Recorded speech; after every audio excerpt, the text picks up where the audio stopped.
all of these Arab Americans have in common? The US government says they're white. Say what? As an Arab American myself, I wanted to look into why Arabs are considered white, why the census classification matters, and why changing it may be problematic. There are between 2 to 4 million Arabs in the US who hail from 22 different countries. But according to the box they're meant to check on the US Census and other applications, they're white. Now, let's first set aside the fact that the last time Mohammed Abdullah went through TSA security, he didn't necessarily reap any of that sweet white privilege. There's actually a history behind this categorization. It dates back to the 1880s and 1890s when Arabs first began immigrating to the US from present-day Lebanon and Syria. They settled in Boston, Detroit, and New York, establishing restaurants, businesses, and newspapers. But unlike Irish, Italian, and Portuguese immigrants, these newcomers didn't come from Europe. They came from Asia, at a time when white Americans felt that Asians would take their jobs. The Chinese Exclusion Act barred Asian immigrants from becoming citizens. In fact, up until 1952, generally only white people were eligible to become American citizens. And so Arabs went to court and fought several cases arguing they should be classified as white. And they won. Now, back then, being white came with a lot of perks, kind of like today.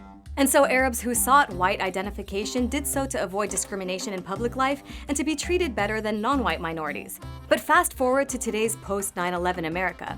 Arabs are discriminated against regularly at airports and courts, by the government, and by the police.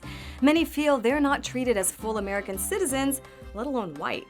So you might be asking, why does a box on the census even matter?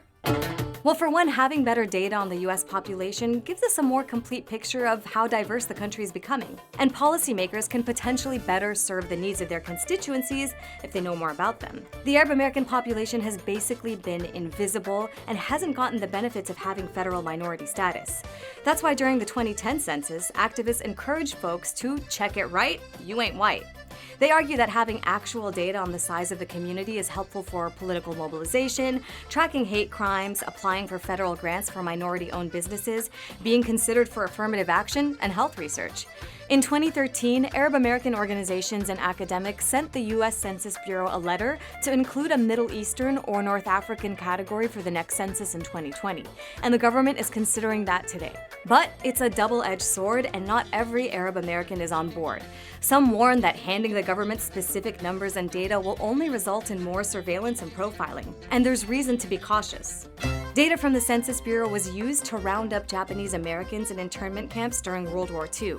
And in the years after 9/11, the Census Bureau shared survey information with the Department of Homeland Security on the Arab community, including details on Arabs and specific zip codes. And that raised a lot of eyebrows among civil rights groups. So, in the future, Arabs may no longer have to check white. But will the positives of this development outweigh the potential dangers?